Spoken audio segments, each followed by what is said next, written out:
and that the was about handcuffs, choking, putting on dog collars. Do you get those at Petco?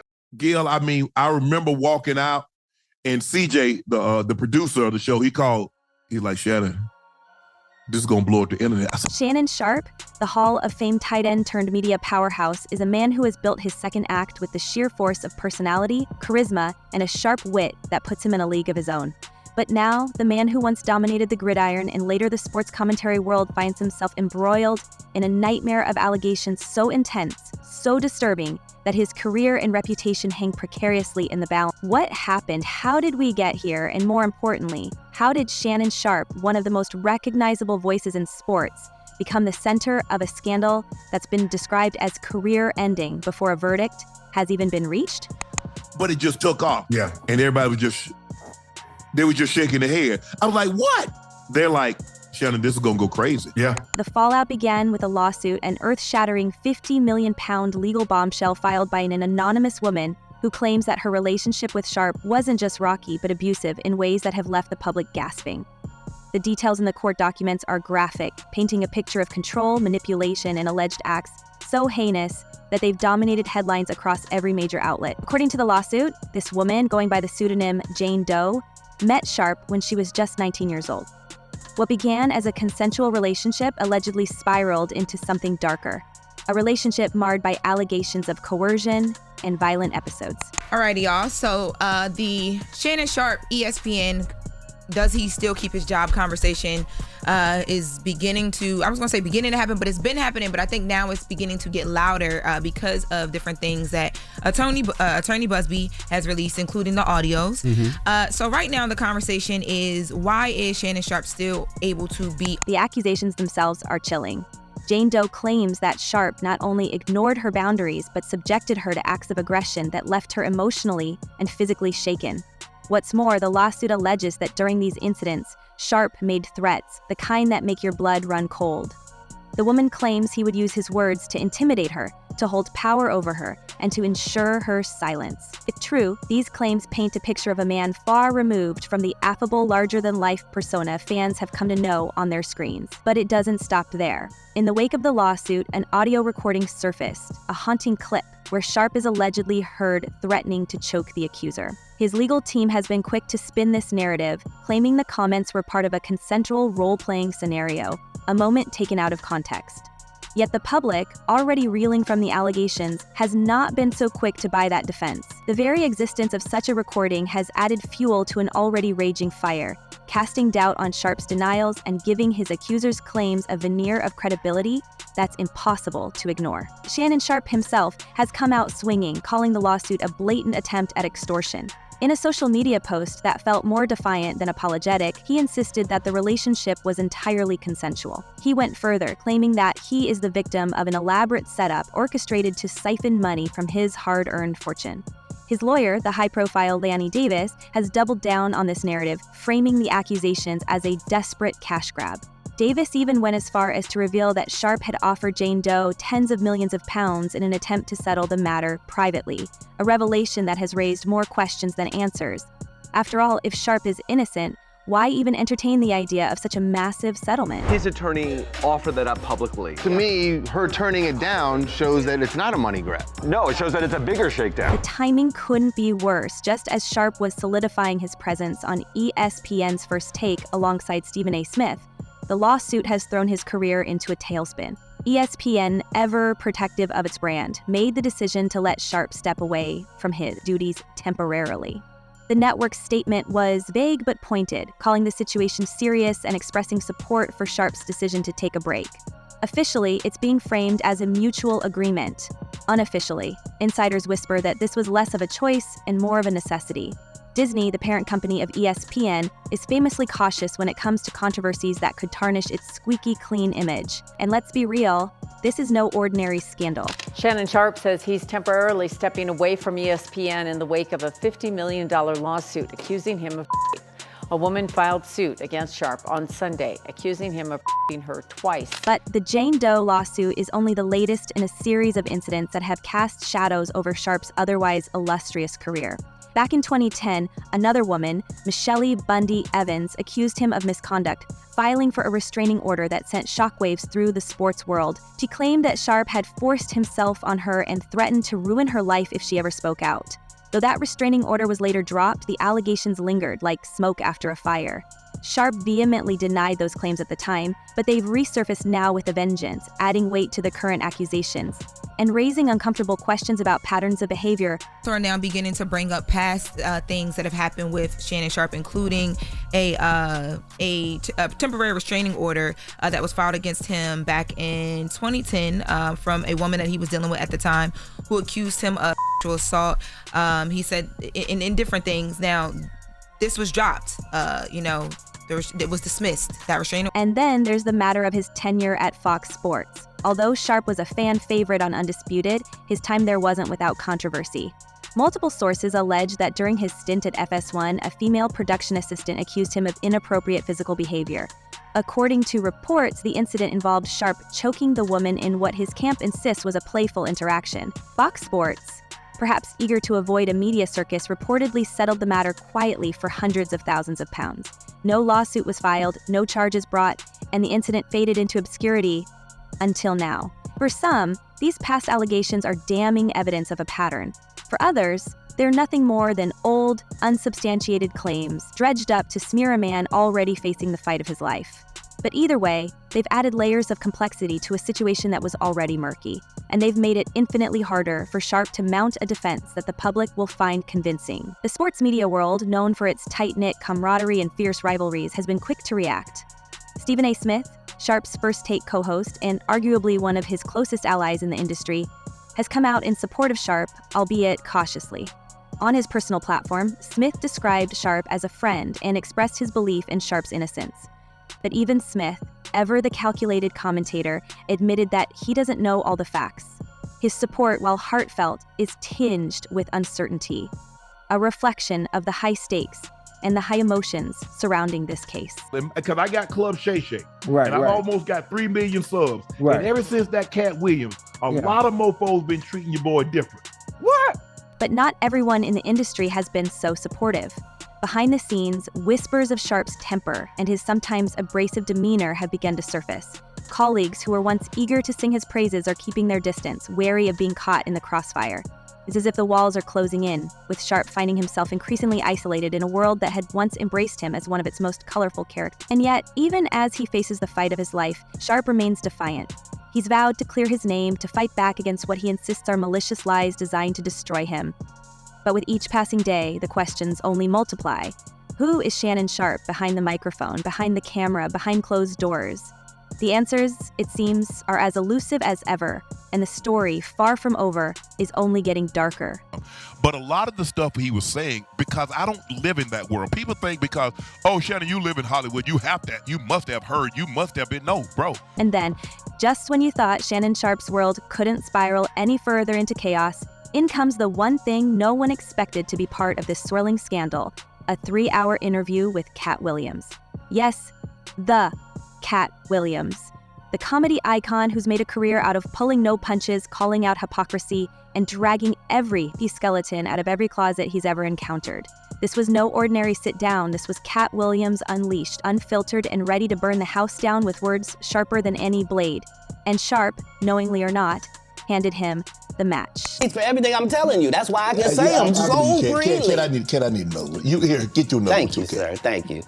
Come on. It's hard to overstate just how much this interview shook things up, not just for Sharpe, but for everyone remotely connected to the entertainment and sports industries. What started as a casual conversation about comedy, fame, and the entertainment business quickly snowballed into an explosive expose that left no stone unturned and no ego unbruised. Williams came prepared, armed with receipts, razor-sharp observations, and a clear agenda to pull back the curtain on the dark underbelly of Hollywood and its so-called gatekeepers. In doing so, he didn't just ruffle feathers, he plucked them clean. But before we dive into the chaos that unfolded, let's talk about the financial windfall. Because for Shannon Sharpe, this wasn't just an interview, it was a jackpot. Sources close to the production claim the episode raked in millions of pounds in ad revenue, downloads, and views. With more than 80 million people tuning in across platforms, the episode became one of the most watched interviews of the year. It was a media goldmine, and Sharpe was grinning ear to ear as he cashed those checks. But here's the thing about playing with fire. It burns, no matter how much you profit from the flames. 10 million in a day. And counting, still going up. 10 million. As the interview gained traction, the backlash came fast and furious. Katt Williams didn't just name drop his peers, he disassembled them, piece by piece, with stories so outrageous and specific that they were impossible to ignore. He accused industry veterans of stealing jokes, manipulating opportunities, and playing politics to keep the true talents out of the spotlight. And then, as if that wasn't enough, he turned his sights on the entertainment executives pulling the strings behind the scenes. His words painted a picture of an industry obsessed with control, where every deal came with strings attached, and not the kind that lead to happy endings. Take Cedric the Entertainer, for example. Williams accused him of outright theft, claiming he lifted one of his signature jokes and used it as the grand finale for the original Kings of Comedy. This wasn't just a passing jab, this was a direct hit. Cedric's team quickly scrambled to deny the accusations, calling them baseless and absurd, but the damage was already done. Fans dissected old footage, comparing performances, debating the validity of Williams' claims, and reigniting long-forgotten feuds. The comedy world, already competitive and cutthroat, suddenly felt more like a battlefield. We're in an interesting game. We are. Hey, 58 million views though. Oh yeah. Almost 58 million views. Yeah. But it wasn't just Cedric the Entertainer who found himself in Williams' line of fire. Katt turned his gaze toward an entire generation of comedians, accusing them of prioritizing clout over craft. He claimed that the rise of social media had cheapened the art form, turning stand-up stages into mere stepping stones for fame-hungry opportunists. Williams lamented a time when comedy was sacred, when punchlines came from hard-earned life experiences rather than algorithms and brand deals. This wasn't just a critique, it was a call to arms, a challenge for his peers to step up and prove they belonged. The backlash was immediate. Younger comedians took to their platforms to defend themselves, accusing Williams of being out of touch, bitter, and unwilling to adapt to a changing industry. The result? A generational divide that became impossible to ignore. In great company, but Cutler was unforgivably honest. And then there was the matter of Williams' brutal honesty about his own career setbacks, a rare moment of vulnerability that caught everyone off guard. He admitted that his refusal to play the game had cost him dearly, not just in opportunities, but in relationships and alliances within the industry. In one particularly stunning moment, Williams suggested that his career had been deliberately stifled because he refused to conform to Hollywood's expectations. "They might not want you to be too real," he said, his voice dripping with disdain. For his fans, this was a revelation, a confirmation of what they'd long suspected about the price of authenticity in a world that rewards compliance. For his critics, it was little more than an excuse, a way to deflect from his own missteps and controversies. Either way, it added another layer of intrigue to an already combustible conversation. The fallout didn't stop at comedians and Hollywood executives. Williams also took aim at the media itself, accusing journalists and entertainment platforms of perpetuating biased narratives and deliberately ignoring voices like his. He claimed that the media's obsession with sensationalism had turned it into a tool for gatekeeping, silencing dissenting opinions while elevating those willing to toe the line. This wasn't just a critique, it was an indictment, one that left many in the media scrambling to respond. Some publications dismissed his comments as conspiracy-laden rants, while others quietly began reevaluating their own coverage of the entertainment industry. The ripple effects were undeniable, and for Shannon Sharpe, they presented yet another challenge: how to control a narrative that was no longer entirely in his hands. You decide whether or not you believe him. Was it tough hearing some of the things that he was saying? Yes, because I have a personal relationship with Earthquake. I've had Steve Harvey on the show. And then there was the commentary on Kevin Hart, which was perhaps the most scathing of all. Williams didn't just question Hart's talent, he outright dismissed it, calling him an industry plant and accusing Hollywood of manufacturing his success. He painted a caricature of Hart as someone who skipped the grind, bypassing the hard work and authenticity that Williams claimed defined real comedians. At Hart, ever the media-savvy figure, responded with a mix of humor and veiled irritation, leveraging the controversy to promote his upcoming projects. But the cracks were evident and the public couldn't look away. For Shannon Sharpe, the fallout was equally complicated. On one hand, the interview cemented his reputation as a go-to interviewer for raw, unfiltered conversations. On the other, It tied his brand to a level of controversy that even he might not have anticipated. The louder Katt Williams spoke, the more people started scrutinizing Sharpe's role in the conversation. Was he complicit in the takedown of his guests? Did he steer the conversation toward these explosive revelations, or was he simply caught in the crossfire? The answers weren't clear, but the questions were damning enough. Clause, I'm taking him at his word because I wouldn't know that. Nobody has ever heard that before. I'm thinking that's truth because he's on the... And if you thought the public criticism was intense, the industry reaction was even more brutal. Sharpe's peers in sports and entertainment began to distance themselves, wary of being associated with the fallout. Executives at ESPN reportedly raised concerns about the optics of such a controversial interview, especially given Sharpe's ongoing legal troubles. There were whispers that the network might reconsider its relationship with him altogether, though no official moves were made. At least, not yet. But here's where it gets even more tangled. In the weeks following the interview, rumors began to circulate that Sharpe wasn't just a passive participant in the drama, he was actively courting it.